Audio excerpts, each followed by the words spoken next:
All right, everyone, welcome to our video. My name's Hillary. We have the wonderful King Pokemon Gary here with us, and we have PokiChloe as our guest today. Yay! Hi. Thank you for having me, guys. Thank you for joining us. Oh, it's great having you, Chloe. You know, the funny thing is this series that we wanted to do on the girls in Pokemon, without you knowing it, actually you inspired this. Because I had watched a video by you of an absolutely awful experience that you had where you went somewhere and some guys acting like idiots and things like that, right? Do you know what I'm talking about? Yeah, I've had a few experiences. Yeah, so I when I saw that, I thought, this is just uncalled for. I've always said we can only hurt the hobby from within. And, nothing on the outside is going to hurt this hobby, but we can kill it ourselves. And having those types of things, I thought, this really needs to get out.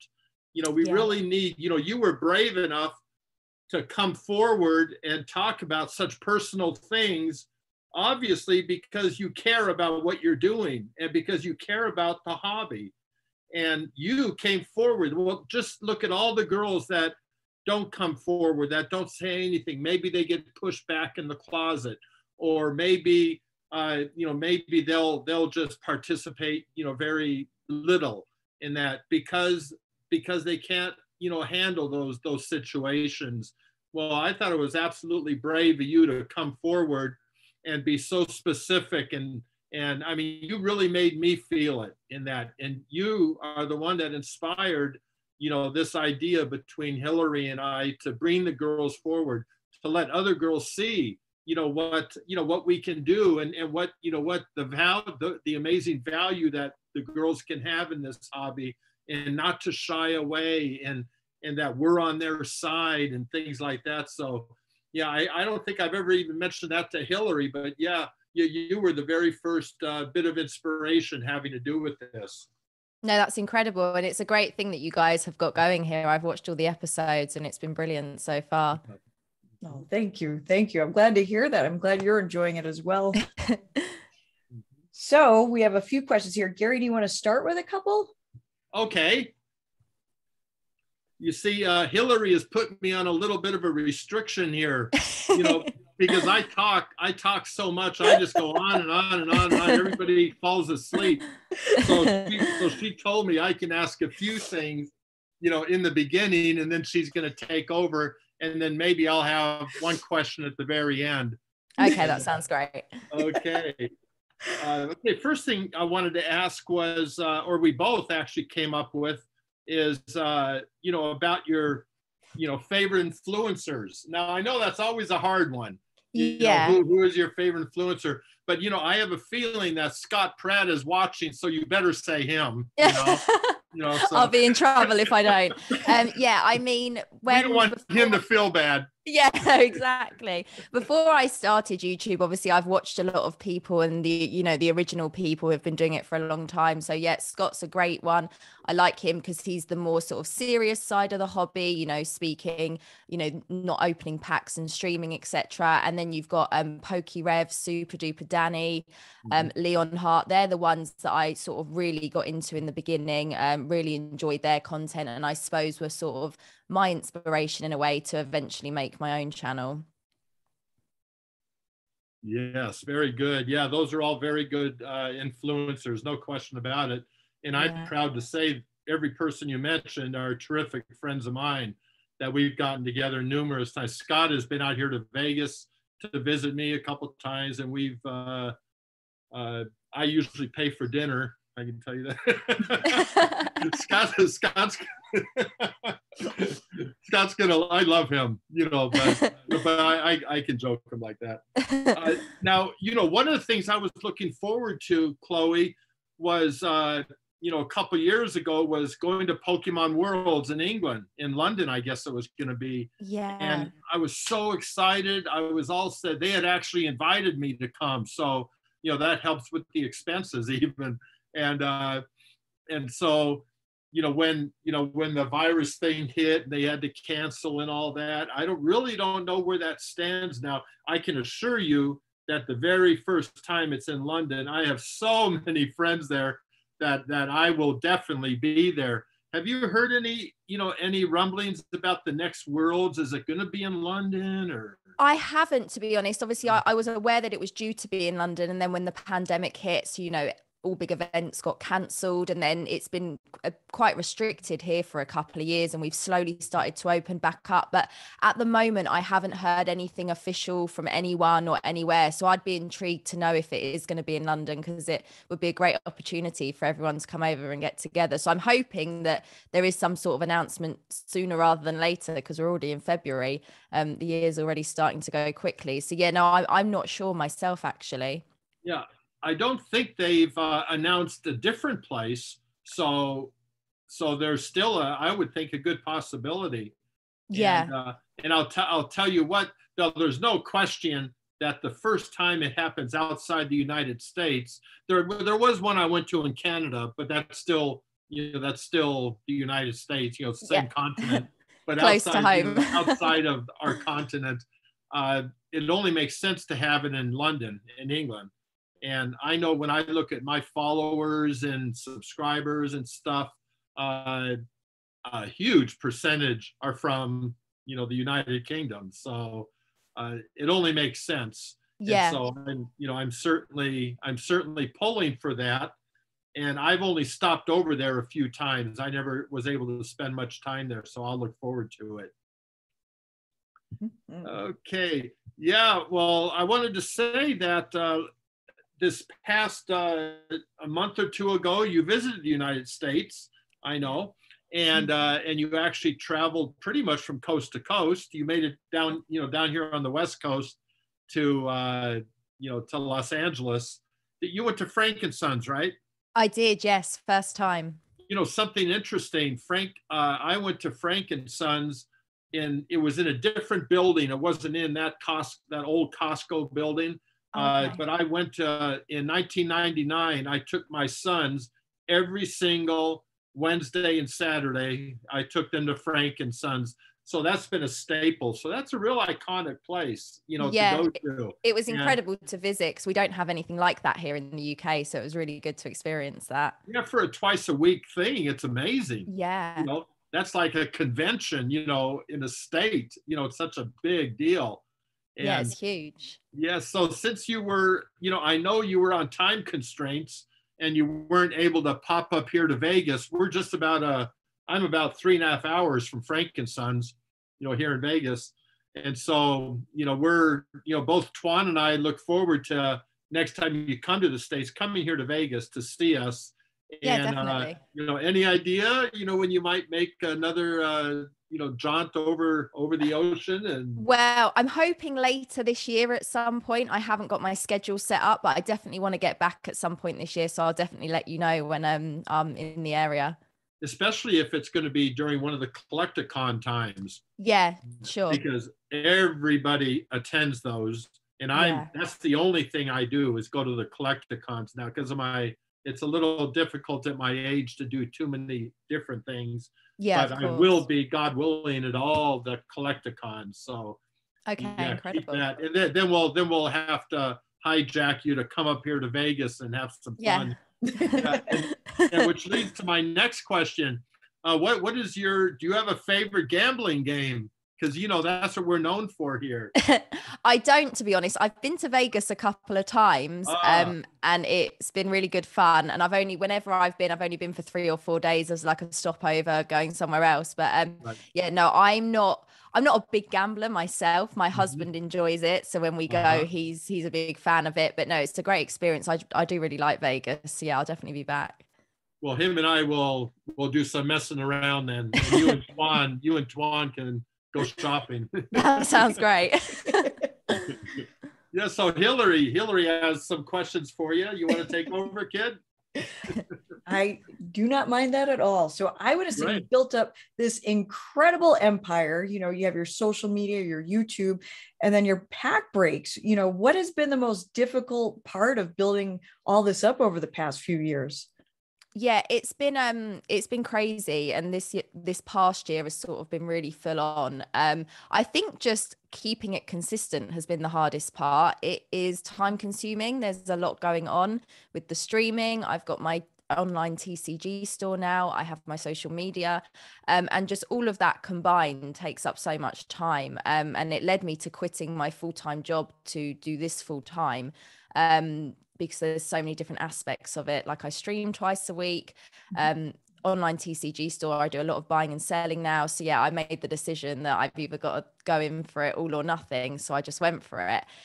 But I feel like I'm getting there, and I'm just trying to manage it as it comes. Nothing was really planned with it. I kind of just went with the flow, and so far so good. It's going well. So it's I think it's always challenging starting your own business in whatever hobby you're in or area you're in, but yeah, that would probably be the biggest challenge, is just the business side of it.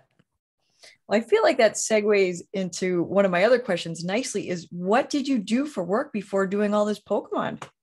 Okay, yeah. So I was a personal assistant. So I worked at a corporate company, worked in an office. Not overly exciting or crazy. And I'd done that job and work for quite a few years. So this is something I really enjoy and can, is sort of a passion as such. So I feel like if you get the opportunity in life, whether it be, again, whatever area you're in, and you're lucky enough to go into that as a full-time business or work option, go for it, because what have you got to lose, really? I like that. I like that a lot. Hopefully someday I'll get there. So, have you felt that the people on social media have mostly interacted with you positively? Yeah, I mean, I feel like I've been lucky. There's always going to be people that troll, whether it be YouTube or Instagram or whatever platform you're on. But I am very much of the opinion, ignore it and it will go away. I feel like if you spend too much time on the negativity, if people want to make comments or whatever, I feel like if you give them the time of day, they're going to keep coming back with it more. So I've spoken about it before. I was on Shiv and Yizzy's podcast, and again, it was sort of about females in the hobby, and I kind of said the same thing. My attitude is very much like, haven't got time for it, like I don't know these people in real life, I can't let them affect me, type thing. So that's kind of been my attitude with anything negative, but I have been really lucky. Everyone has been really nice to me in general. Yeah, it's good. It seems like you built up a really positive community overall.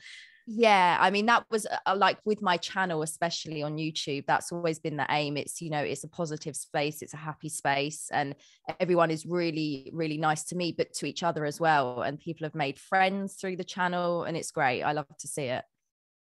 Have there been any comments that have stuck out to you as particularly hurtful or uncalled for?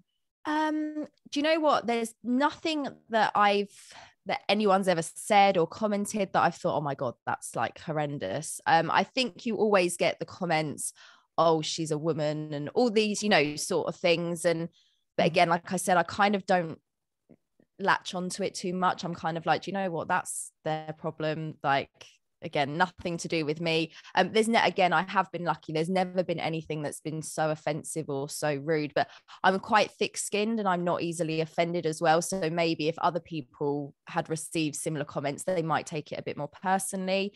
But again, I kind of just try and brush it off as much as possible and don't let it affect me. And I feel like that's a great way to be. Yeah, I feel like you have to. That way, remain positive. So what do you enjoy doing in your free time when you're not involved with Pokemon? Yeah, so I mean, it takes up a lot of my time at the moment. So when I do get some downtime, mainly spending time with family. Now that this is my full-time job, I can be a bit more flexible with regards to, my own personal time, which is nice. So again, spending time with my husband, my dog. We've got a chocolate Labrador and I treat him like a child. So we love going out for walks and just spending time with each other and just having some downtime, really, because this past year has been really busy for me. Let me look at my teleprompter over here. What would be your favorite thing in your Pokemon collection? So there's a couple of signed cards that I have that I love. I think I've got a couple of them on my display over there. I've got what is it? It's a PokiChloe signed by Steve Aoki. Again, it's not a crazy card, but it's just, I love him. So I love the fact I got his signature on a card. So just a few things like that. A couple of cards from childhood that I've ended up having slabbed. Again, not good grades, but just as like a memento to look back on. And then some cards that I've ended up grading myself that have got really good, like, you know, 10s, for example. And those sort of things mean something to me, and they're the ones I hold on to. Yeah, one video I watched today, it was your box of the legendary collection. You got a booster box of that, and I was like, oh my goodness, if I could ever get my hands on one of those. Yeah, so I actually ended up letting that go, but it's something I want to get back in my collection in the future, because to me that's like one of my grail items as such, and everyone's like, oh, why did you get rid of it? But it's not a permanent thing. I'm definitely going to get one back again, but it was to help fund other purchases that came up at the time. So again, I'm always sort of chopping and changing what I've got going on. Yeah, I feel like I would have a hard time doing that because I can't sell any of my stuff. I'm so attached to it. Well, that's because you have a good job and you're making money anyway, so you can afford to hang on to some stuff. But when it's your business, you got to be exactly. Yes, thankfully it is not my job to sell these things. I have a regular job I'm thankful for. So, oh, let's see. Do you think that there's some big differences between the hobby in England and the hobby in the United States that stand out to you? Yeah, I do. I think you guys, just for example, talking about like card shows and, you know, trade shows and stuff, we just don't get that as often here. And I think it then means that people don't get together as often and collaborate. Whereas I feel like all I see in the States is creators getting together, people getting together. There's always something going on. This year, I'm actually attending about 2 or 3 card shows, which is, again, the pandemic hasn't helped because a lot of things got cancelled and we didn't have big events on here. But yeah, I feel like there's not as much collaboration in the UK, and I kind of want to change that a bit. Me and my really good friend Dean, Dean, we do a lot of stuff together. We do videos together, and we'll be going to the card shows and stuff like that. But yeah, that's one of the main things I noticed. But again, we're so much smaller over here. There's so much more going on in America, regardless of what hobby or area you're in. So yeah, we kind of want to build on that and get the community more together this year, I think. Very nice. Do you have like card shops that are where people go and like play games of Pokemon? Again, we do, but very, very minimal. Nothing like on the scale that, like, even just when I was in the States a couple of weeks ago, I did a lot of driving as well and stopped off at a few card shows, like on my routes, depending where I was, and shops. And there was always one somewhere, whereas I feel like in the UK there isn't. They're very scarcely dotted around. So it would be nice to see more of that here as well. Now, what's your favorite grading service to use? Like, is it PSA, BGS? Do you even like CGC? I'm so curious. Yeah, so for me it's PSA. I send the majority of my cards to PSA. I do have a couple of Beckett slabs, a couple of CGC slabs, but they're not ones I've graded myself. They're ones that I've picked up over time. But I like PSA. I know that the label is quite, you know, plain and simple, because I know there's a lot of new companies that are popping up and they're all colorful and there's lots going on. And but to me, PSA, it's straight to the point. Obviously they've been around a long time, etc. So yeah, I'm very much PSA. Nothing really exciting, but it works for me. So yeah, that's definitely who I like that though, Chloe. I like the fact that the PSA is a very plain label. Yeah, the card is the star. And exactly, with some of these other companies, if you hold the card up, your eyes go straight to the label. But with the PSA cards, your eyes go straight to the figure on the card. And yeah, I really prefer that. I prefer the plain. I have my issues with PSA, you know, being a 25-year member and assistant for them for a while. But I do like the idea of kind of a generic label, so it doesn't take away from the beauty of these cards. So, yeah, I'm of the same opinion with that as well. I have to agree with you guys. I think PSA is kind of the gold standard for those high-end graded cards. I do like robo grading. I think that's going to be a good future investment. I think that those cards will have the good value since it's robo-grading. It's not subject to somebody's opinion on that day. So I do like AGS for that reason. And I'm also curious if you think that there's a card game that could give Pokemon a run for their money someday. So yeah, that's a good question. I mean, Pokemon has been around so long, and it's huge, and I think it always will be. But I've seen a few new TCGs popping up over the past couple of years or so. I myself haven't really branched out into any others, but like my husband, for example, is a fan of MetaZoo. He started collecting that. He also likes Yu-Gi-Oh! And on my TCG store, I have also tried to offer a variety of other card games, such as, Magic the Gathering and some of the, the older ones that have been around a long time. But yeah, some of the newer ones that are popping up, it would be interesting to see over the next couple of years, say how well they do against, the ones that have been around a long time. But yeah, I haven't branched out myself, but it's something I want to spend a little bit more time doing, just to sort of broaden my horizons a little bit. Yeah, nice. I'm going out to dinner with Michael Waddell tomorrow night, and okay. He's the founder and creator of MetaZoo, and I'm going to let him know that he has some great fans there in the UK. Yeah, and he's got to increase his presence there. He's doing a pretty good definitely. job already. But, my husband would be happy about that. Yeah, right. Well, I'll tell you this. I guarantee you, if we put on Worlds there, then I'll get Michael to come. Maybe even Steve Aoki, because I know you said you like him. Yeah, and, big fan. Yeah, there you go. Yes. Yeah, so I do think that covers all of my questions. I know Gary does have another question for you. Yeah, well, something I like to make a regular part of our show. And I know so many times, we get off of the interview and then I'll think, why didn't I ask that? Or why didn't I think of that? Or something like that. So, but then I thought, I wonder if that ever happens, to the interviewees. So, is there like one or two questions that you kind of wish we had asked you? Do you know what? I think you've covered it really, really well. I think we've covered, my background, my trip to America, all of that stuff. There's nothing, like you said, it's always afterwards. You always sit there and think, oh, I wish I said that, or I wish I asked that. I bet in an hour's time, I'll think, oh yeah, why didn't we talk about that? But no, I think you guys covered it really well. And I'm really grateful that you asked me to come on here. I really enjoyed it. Well, I'm thinking that, maybe we can get together again in a year from now. And, yeah.